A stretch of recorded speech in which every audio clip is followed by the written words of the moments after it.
આજે આપણે ધોરણ 10 વિષય ગણિત ચેપ્ટર નંબર 5 સમાંતર શ્રેણી એમાં સ્વાધ્યાય 5.3 એનો દાખલા નંબર 3 એનો છઠ્ઠો દાખલો આપણે ગણવાનો છે કે સમાંતર શ્રેણીમાં a બરાબર 2 આપ્યા, d બરાબર 8 આપ્યા, sn બરાબર 90 આપ્યા તો n બરાબર ગોતવાનું અને an બરાબર ગોતવાનું. આપણને જે આપેલું છે એનું સૂત્ર મૂકો. આપણને શું આપેલું છે? sn. તો sn નું સૂત્ર મૂકો.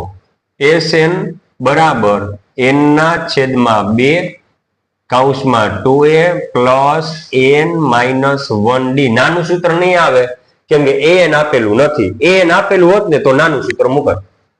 તેથી sn મને આપેલા છે કેટલા? 90. તો sn ની નીચે શું મૂકશું આપણે? 90. sn ની નીચે આપણે 90 મૂકી દઈએ. હવે તો કે n ના છેદમાં 2 જો sn ની જગ્યાએ 90, sn ની જગ્યાએ 90.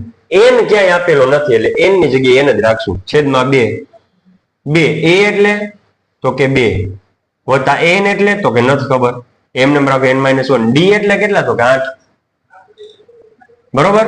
ચાલો હવે શું કરવાનું? તો કે આપણે 2 છે કોના ગુણાકારમાં? તો કે 90 બરાબર n. કેમ કે n ન્યા 90 ના ગુણાકારમાં 2 જશે, ચોકડી ગુણાકારમાં. હવે અહીં શું થાય? તો કે 2 2 4 વત્તા હવે આ બધું જે છે ને આપણે ઢાંકી દે. અહીં સુધી આપણું પ્રોસેસ કરી. હવે 8 ગુણ્યા n એટલે કેટલા થાય? તો કે 8n. 8 ની નિશાની વત્તા n ની નિશાની વત્તા તો વધતે વધતે વધતા. હવે આવે છે 8 એકુ 8. 8 નો ને 1 નો ગુણાકાર કર્યો, 8 ની નિશાની વત્તા 1 ની નિશાની ઓછા તો વધતે ઓછે ઓછા. બરોબર. આ રીતના આપણું સ્ટેપ થયું. હવે 90 ગુણ્યા 2 હમણાં એમને રાખો બરાબર n એમને રાખો. અહીં જો 8n વત્તા 8n એમને. હવે વત્તા 4 ઓછા 8 જો વત્તા 4 ઓછા 8 વધતે ઓછે ઓછા, ઓછા એટલે બાદ બાકી. 8 માંથી 4 જાય તો 4, 2 માંથી મોટા 8 એની માઇનસ થાય માઇનસ, એટલે જવાબ આવશે -4. બરોબર. ચાલો હવે શું થાય? તો કે 90 ગુણ્યા 2 બરાબર n. આમાંથી કોમન નીકળે 4. જો 4 ને મેં કોમન કાઢી લીધા. 4 ને શું લઈ લીધા? કોમન. તો અહીં શું વધે? 8 છે 8, 4 2 8 થાય કે નહીં? 4 2 8, 4 નીકળી ગયા વધે શું? 2 n ઓછા 4 આખે આખા કોમન નીકળી -1. ફરીથી n તો હતો ગુણ્યા આ બે સ્ટેપ માંથી 4 ને કોમન કાઢ્યું તો 4 2 8, 4 કોમન નીકળ્યું, 2 n વધે ઓછા 4 આખું નીકળી ગયું તો 1 વધે. ચાલો હવે શું થાય? તો કે આ જે છે n અને 2n માઇનસ 1 એને આપણે એમને રાખીએ બરાબર.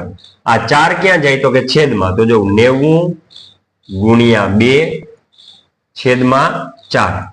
સમજાણું? n ગુણ્યા 2n ઓછા 1 બરાબર 90 ગુણ્યા 2 ને છેદમાં શું ગયું? 4. તો જો n ગુણ્યા 2n એટલે 2nn, 2n નો વર્ગ વધતે વધતે વધતા. n એકુ n વધતે ઓછે ઓછા બરાબર 90 ના ભાગ પાડો કેટલા થાય? 45 ગુણ્યા 2 90 થાય. હજી પાછું 2 છે એ લખો.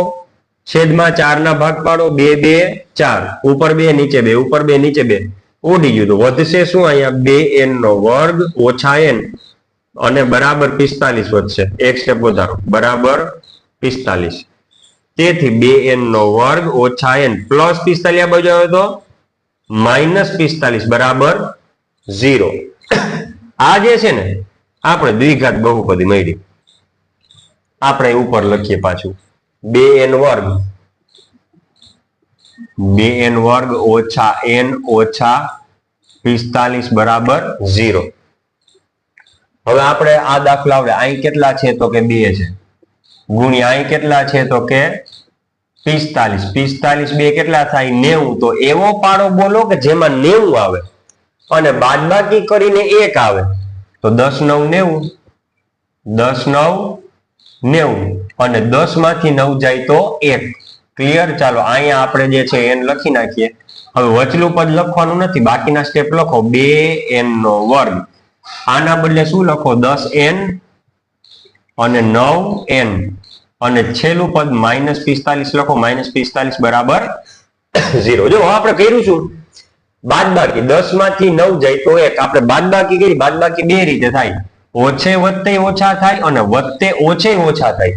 હવે વચલું પદ જે છે એની નિશાની માઇનસ, એટલે મોટા ને માઇનસ. બે માંથી મોટું કોણ? તો કે 10. એને કઈ નિશાની આપવાની? માઇનસ. એટલે આ નિશાની નહીં આવે. તો કઈ આવશે? Minus plus. આ રીતે નિશાની નક્કી કરવાની. હવે આ પેલા બે પદ છે એમાંથી કોમન નીકળશે 2n. 2 નીકળી ગયા. n બે વખત છે, એમાંથી એક વખત નીકળ્યા તો એક વખત વધશે n ઓછા 10 એટલે 5 2 10. 2 નીકળી ગયા તો 5 વધશે અને n નીકળી ગયો. હવે અહીંયા આવશે વત્તા, અહીં ઓછા છે તો અહીં અંદર ઓછા છે 9. તો 9 નીકળ્યા તો વધશે n ઓછા 9 5 9 5 45. 9 નીકળી ગયા તો વધશે કોણ? 5 બરાબર 0. ચાલો સરખો કાઉન્ટ જો આ બે સ્ટેપમાંથી આ કોમન નીકળ્યું 9 ને પછી આ. હવે સરખો કાઉન્સ એકવાર. સરખો કાઉન્સ કોણ છે? તો કે n ઓછા 5. આમાંથી કોમન 2n, આમાંથી કોમન વત્તા 9 બરાબર 0. હવે આના બરાબર શું થાય? 0. તેથી n ઓછા 5 બરાબર 0. અથવા તો આમે થાય ને 2n વત્તા 9 બરાબર 0. ફરીથી સરખો કાઉન્સ એકવાર, આમાંથી 2n વત્તા આમાંથી 9. એનો અલગથી કાઉન્સ જે સામાન્ય કાયદા છે એનો અલગથી એક કાઉન્સ બનાવી દેવાનો. હવે અહીં n કરતા બનાવો -5 આ બાજુ આવે તો +5. હવે અહીં 2n ને કરતા બનાવો તો +9 આ બાજુ જાય તો -9. હવે n ને કરતા બનાવો તો n બરાબર -9 ને 2 ક્યાં જશે? છેદમાં. હવે આ જે વસ્તુ જે છે ને જે શક્ય નથી, જે શક્ય નથી, કારણ કે પદ કોઈ દી માઇનસમાં ન હોય. પદ ક્યારેય માઇનસમાં હોતું નથી. 9/2 એટલે આમ તમે જોવા જાવ તો 4.5 થાય, પણ એ -4.5. પણ માઇનસ છે, ઋણ કોઈ દી પદ હોતું નથી. એટલે n બરાબર 5 જે શક્ય છે. ચાલો આપણને n મળી ગયું. હવે શું મેળવીએ? an. તેથી an બરાબર a plus n minus 1d. n હમણાં જ મેળવ્યો કેટલો? 5. a કેટલો આપ્યો તો કે 2 વત્તા n હમણાં જ મેળવ્યો કેટલો? 5 ઓછા 1 d એટલે 8. ચાલો 2 વત્તા 5 માંથી 1 જાય તો 4 ગુણ્યા 8.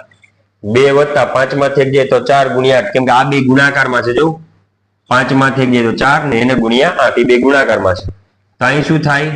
2 વત્તા 4 8 32. એટલે કે પાંચમું પદ an, એટલે કે n બરાબર 5 મેળવો તો a5 બરાબર 32 માં 2 ઉમેરો તો 34.